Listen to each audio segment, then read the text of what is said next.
Hello, Pile 1, and welcome to this reading on your self-sabotage and how to maneuver through it. Before we begin, I want to talk a little bit about how if you've seen any of my other readings, I do this other reading called The Denial Buster, and it is basically meant to address anything that we're in denial of. And I like to give the warning before that reading that because it is a denial reading, it might not sound like it's true because it's something that you're in denial of. And so you're meant to really check in with yourself to make sure that you're at the right reading. It's always a possibility that you're at the wrong reading because it's an online public reading. So, you could have clicked on the wrong one. Your intuition might be a little cloudy today. There's always the possibility that you're at the wrong reading. But because it is touching on something that you do that you might not be super happy of, maybe, or even aware of, I do want to give that forewarning of really check in with yourself to make sure that the reading does apply. Is this a way that you actually do self-sabotage? That being said, to answer the question of what the self-sabotage that you engage in looks like, we have the astronomer with the keyword being discovery. Lenormand offers child, mice, and letter. We then have answering the question of how to maneuver through it, dancer with the keyword being self-expression, the 9 of Pentacles upwards, the 6 of Cups reversed, and the Empress reversed.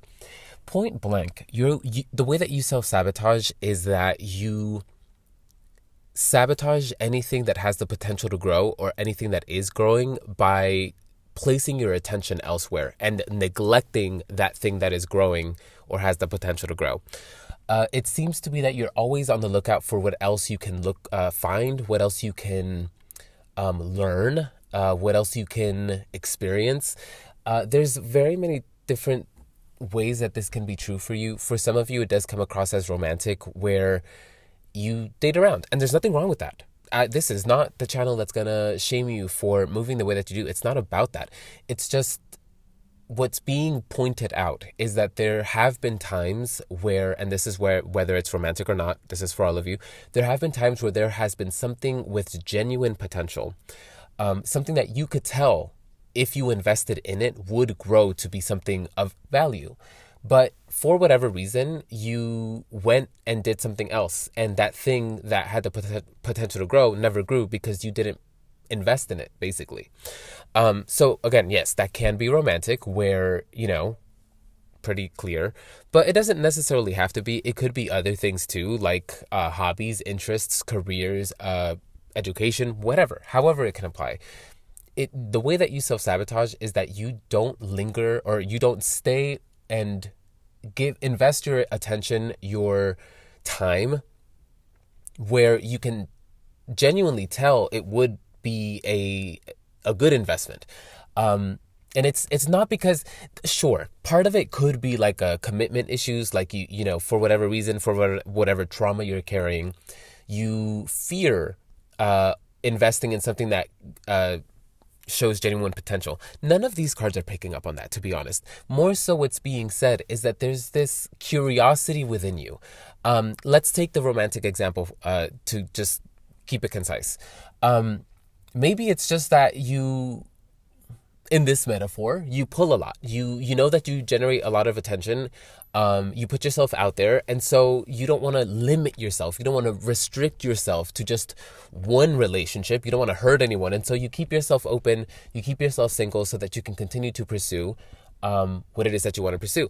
And if that's true for you, I mean, you're at this reading and I'm giving that example. It doesn't necessarily have to be that example is true for you, but if that is true for you, good for you for not bringing anyone into your mess. But the thing is, what you're missing here, and what the whole message here, and spoiler alert for the next half of this reading, of how to maneuver through this, the whole point is you not investing in certain things isn't hurting that thing that you're not investing in, even if it is a person, even if we are talking relationships and there is someone that you've left behind. Sure, maybe that did hurt, and that is its own thing in and of itself that you have to deal with at its own time and where that needs to be dealt with. That's not what we're talking about here. What we're talking about specifically is how it hurts you, because it's something that you are kind of being led, whether by fate or just by your own desires, to invest in. An investment, all things going well, is something that's meant to have a lot of returns for you. And that's what you're missing out on. There are so many things that, like, if you had invested at the right time, would have been giving you the returns returns beyond what you would have expected. And you don't have access to those things now because you neglected to invest where it was necessary, when it was necessary.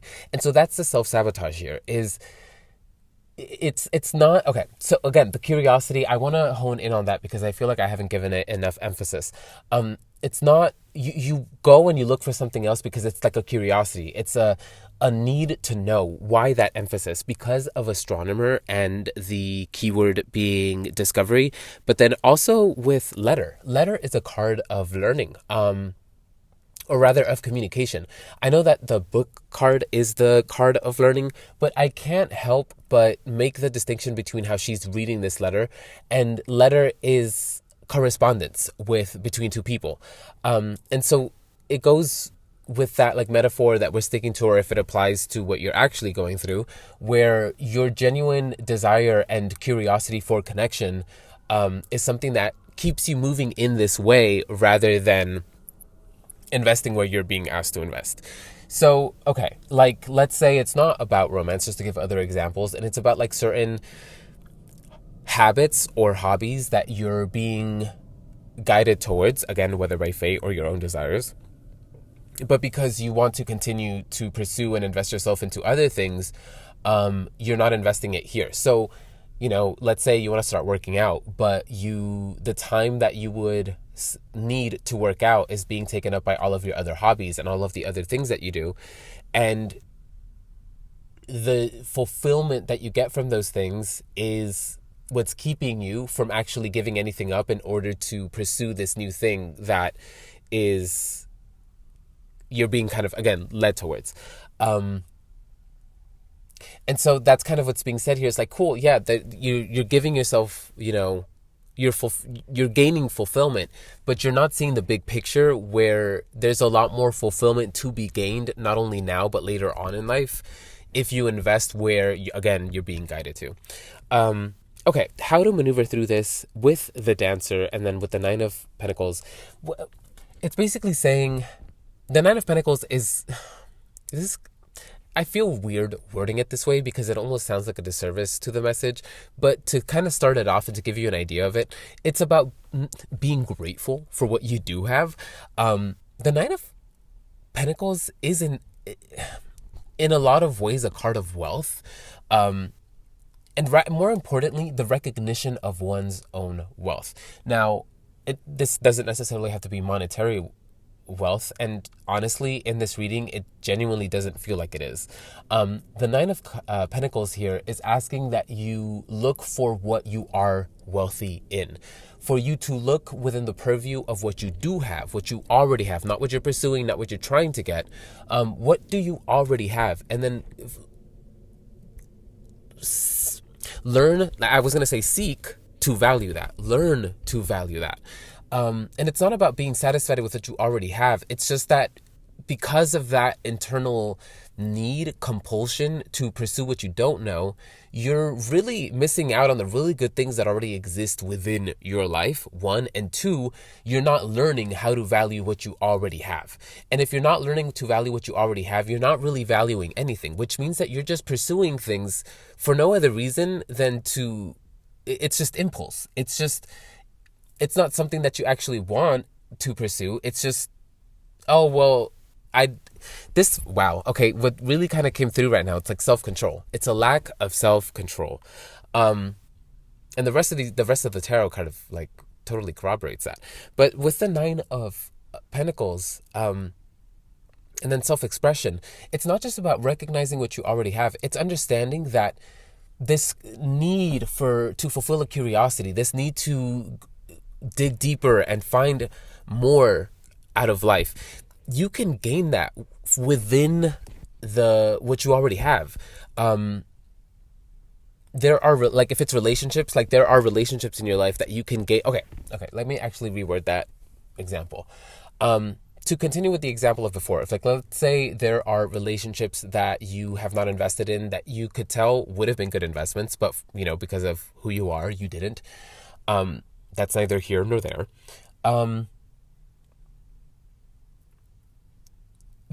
These two cards together are basically saying you can have and fulfill that curiosity with one person. And if you're polyamorous, then within a group, within your group, that depth, that curiosity, like that can all be fulfilled within one relationship. If it feels like one of those things where it's like the grass is always greener somewhere else and that's why you continue to pursue that, the grass is actually greener where you water it, where you invest your time and energy in. And so that's what's being said here, is that if you turned around and stopped moving around and you paid attention to what you do have and invested yourself there, you would find that there's actually a lot to be gained, and that you might find that there's a lot more fulfillment to be gained from investing yourself where you're at instead of consistently moving about and not really investing anywhere. The Six of Cups reversed is this message of,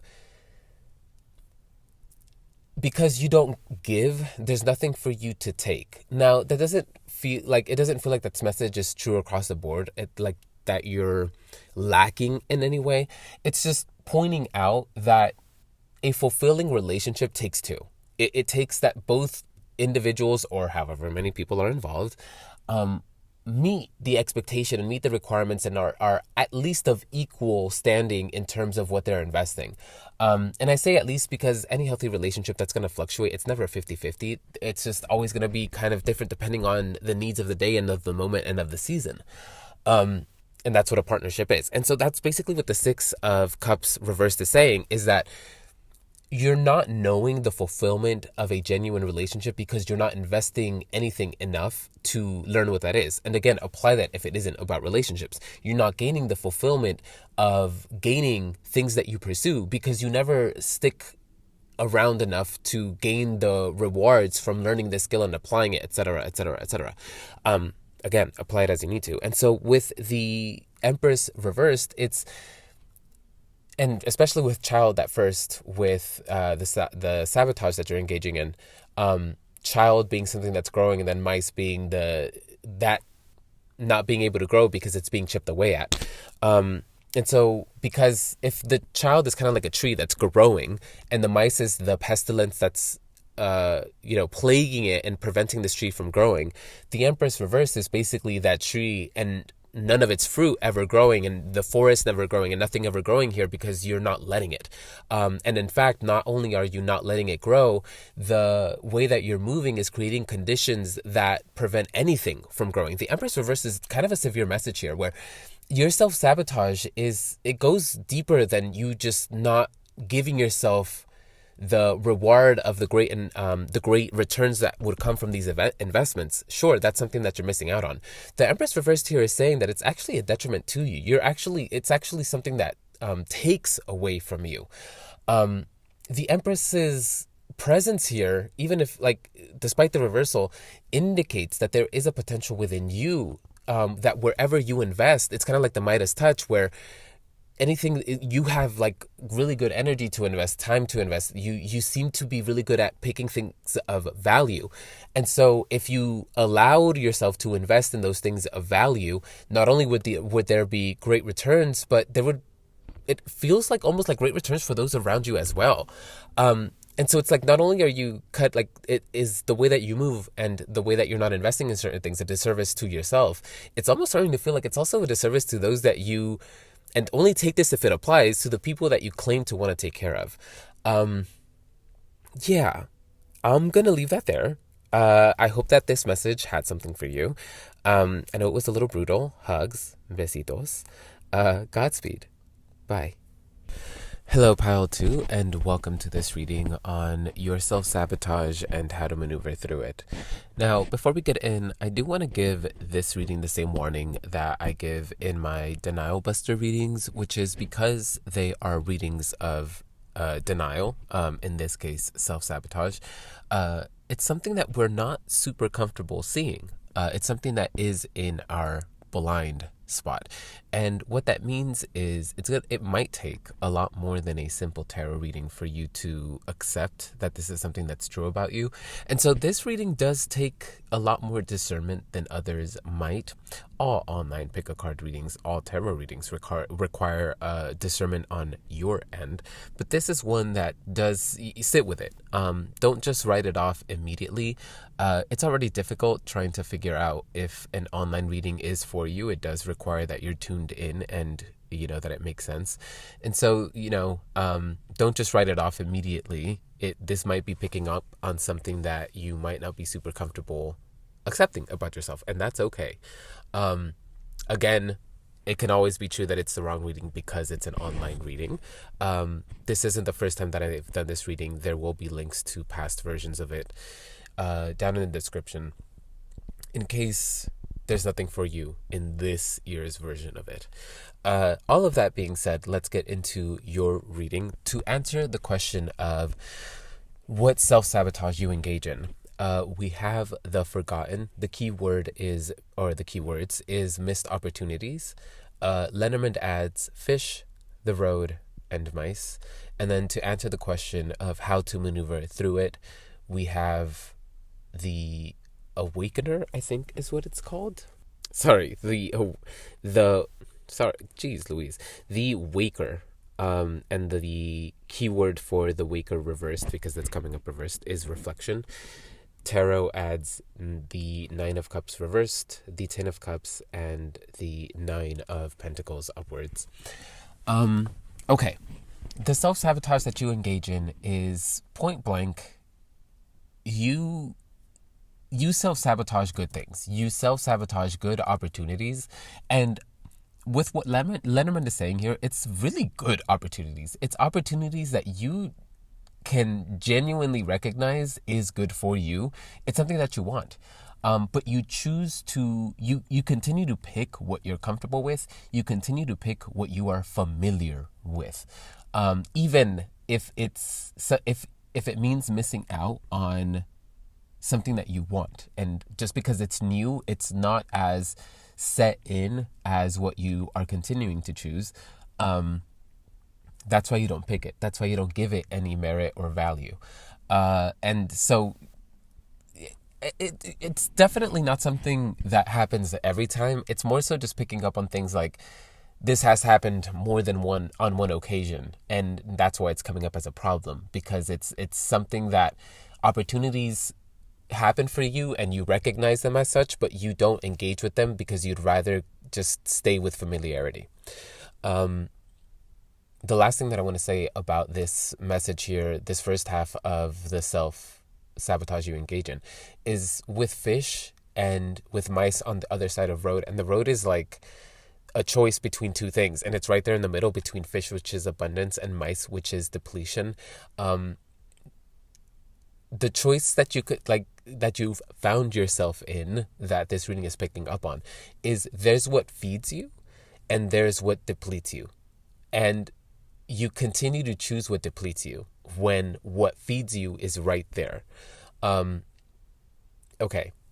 To bridge this half and the next half, I kind of want to talk a little bit about, because it might come through like a shameful thing, like you're getting these lashings and it's like, oh, look at you continue to choose what's bad for you, haha. No, it's there is space here for recognizing and understanding why you are continuing to choose what's familiar and safe. Keyword safe.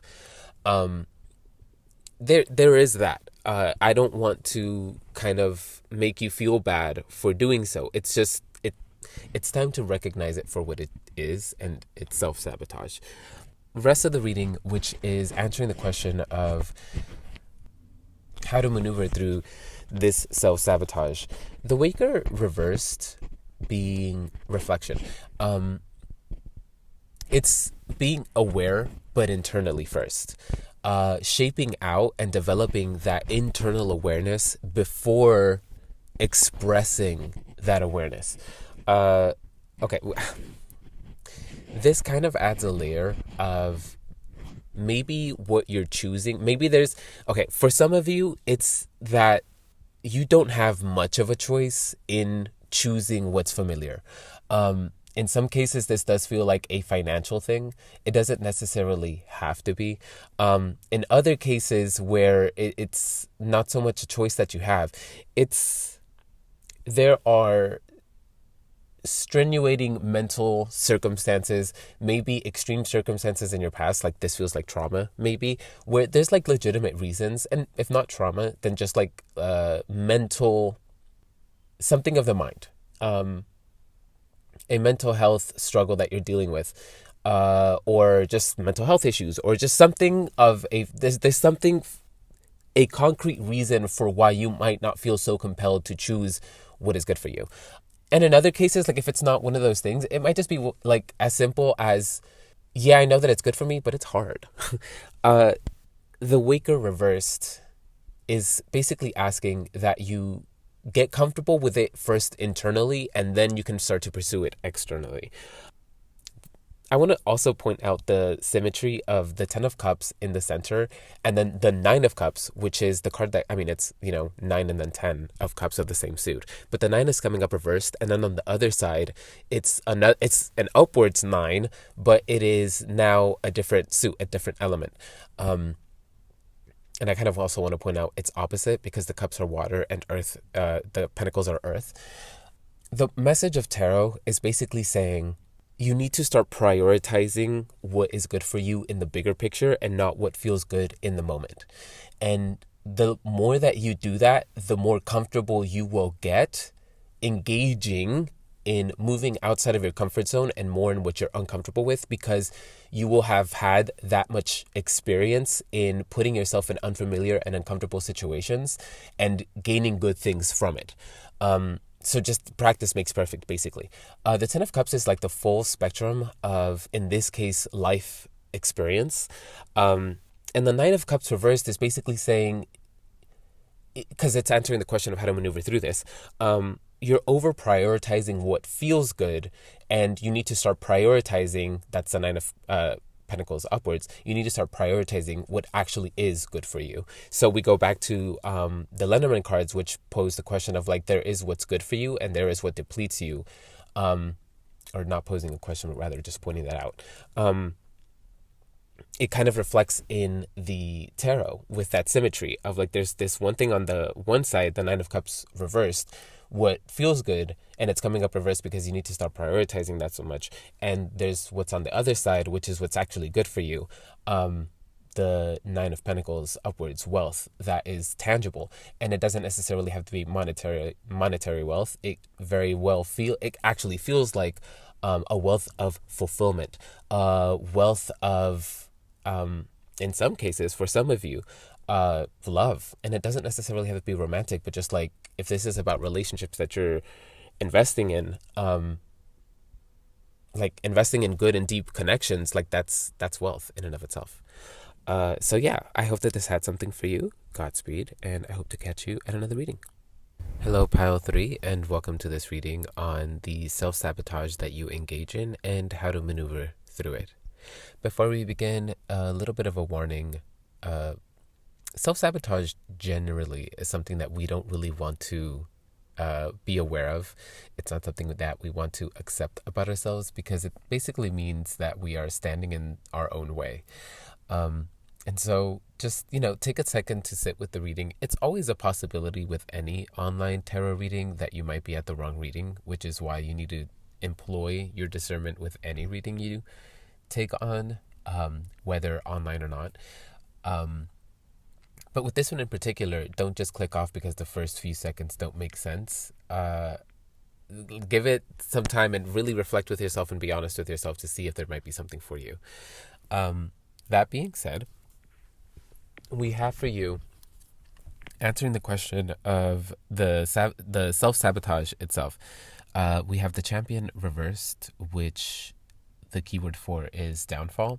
Lenormand offers snake, mice, and tower. And then we have answering the question of how to free yourself from the self-sabotage. We have the Shepherd reversed, which the keyword for is family. We then have the Four of Wands reversed, the Ten of Swords upwards, and the Three of Wands upwards. So, how do you self-sabotage? You allow any defeat or failure become your entire personality. You make it the center of your entire life and universe. You don't like failure. You do not like losing. And the thing is, sure, that's true for anyone, but you let it get in the way of trying again, of really anything. It seems that anytime that you feel like you've lost or you've failed at something, that's it. You just shut down, and maybe might not be extreme for some of you, it is, but it just becomes one of those things where it just ruins pretty much the entire vibe. And it really feels like something that you have to bounce back from. That being said, it really is that simple. I don't know what much else I can do, I can say about it. The words that are coming through specifically is that you allow defeat to fester, and in some cases, you isolate, and in that isolation, you linger in that defeat, and it only becomes worse because you're alone with those thoughts, with those really negative, harmful thoughts. And in other cases, it's more so like the tower is more so pointing out the fixation that you have on it. Again, you make this the center of your entire universe and life and stuff. Okay. How to free yourself from it, how to maneuver through this. It's going to take a lot of grace and a lot of patience that you extend to yourself. In essence, it's recognizing that, okay, I'm trying to give examples, but nothing's coming through, so I'm just going to continue to give the message. It really is about recognizing what's going on, which is that you let defeat really kick your ass. That's a problem. Of course, none of us like to be defeated, and some of us are sore losers. For you, it goes beyond that. It's not just about being a sore loser. It's now everything's over. This has just become the worst thing ever. And the thing is that failure, losing, that's the name of the game in life and existence. You're never going to be free of that. Not a single person who has ever lived or who will ever live will be exempt from that. Even in mythology, deities, gods, they have bad days. And that's just because that's just the part of existence, it seems. So, check your ego a little bit and trying to feel like you should be exempt from that. Not that it feels like you do. It's just that might help you to kind of loosen up on defeat being the worst thing on the planet, which it really isn't, because there's a lot to learn. There's a lot to gain from defeat and from not really getting our way all of the time.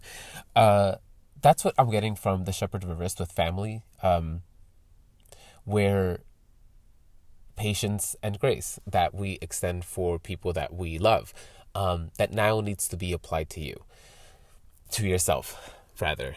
You need to give that to yourself, because looking at it as it's that message kind of feels like it's for those of you who tend to be very self-detrimental, where it almost feels like for some of you, it's well, this is another thing that I have to work on, and more work for me to do. And it's okay, relax. Let's just take a chill pill for a second. Let's just understand that, maybe there's a little bit to do with your temper. If that's true, then hey, we've named the beast. We now know what we need to work on. And that's kind of what I'm saying here with family. It's just about being patient and keeping your head. And when we do that in the face of a lot of chaos and adversity, in this case, internal, but with family, that can be external. You can, if you have a big family and a loud, boisterous family, even if you don't, dealing with family, handling family problems when everything's not harmonious, that can be very difficult to maneuver through, because it's family, so they know us better than anyone. They know how to press our buttons. We have less patience for them because we've been dealing with them our entire life. And so it's like, that's what's being said about you. It's like you feel this way about yourself. It's like, oh, this is a problem that I've had my entire life. I'm sick of dealing with this, etc., etc., etc. But at the end of the day, like, you have to love yourself. You have to hold enough grace and patience for yourself to recognize, like, okay, this is a problem. I have to do something about it. This is my life. And I want to make sure that I'm not letting this control and take over my life the way that it has been so far. And so that's what I'm getting from this specific card. Tarot is saying something else entirely, but it adds to that message, where the Four of Wands reversed is basically saying, for some of you, it's saying, this is only for some of you, this isn't for all of you, but for some of you, you are failing. The failure that you are experiencing that's ruining your life, it's happening because you are pursuing something in the same way. Whether it's the same way that other people have or in the same way that you've done it in the past, your failure stems from the fact that you refuse to try things in a new approach or in a different way. That's for some of you. Across the board, the Four of Wands is basically saying, for you specifically, the beaten path is not really going to yield a lot of success. Because on the other side of the Ten of Swords, and I'll get to that in a second, on the other side of the Ten of Swords, we have the Three of Wands upwards. So we go from the Four of Wands, which is, 4 is bigger than 3, but it's reversed, to the Three of Wands, which is upwards. So it's less, but it's upwards. And so 4, it almost makes it be like, oh, but look, it looks better because it's more. In actuality, it's not. Less is more in this case. And it's not so much that I'm getting from these cards, oh, you need to do less and that's going to yield more results. It's more so that that's where I was getting that logic. There is where I was getting that metaphor of, there's the beaten path, which is the popular one, the 4, the bigger one, the one that looks good, the beaten path, what everybody else is doing, or what you've been doing so far, versus the less one, the less likely one, the Three of Wands. And so across the board, it's success for you will not look the same way that it looks for others. So you need to stop pursuing success by criteria that applies to others, or that criteria that other people are pursuing their own success through. You need to start defining success for yourself and then pursuing success in whatever ways make sense to get there, not whatever ways are traditional. There definitely seems to be with these cards this specific message of, like, the traditional way isn't really going to work for you. It might, but for the most part, thinking outside the box, going off the beaten path, again, to return to that metaphor, is what's really going to yield the best results for you. The Ten of Swords here in the middle, it basically states that no matter what, this is going to be a difficult thing. I'm sorry to kind of laugh at it. It's a kind of nervous giggle. It's not that I'm trying to laugh at you.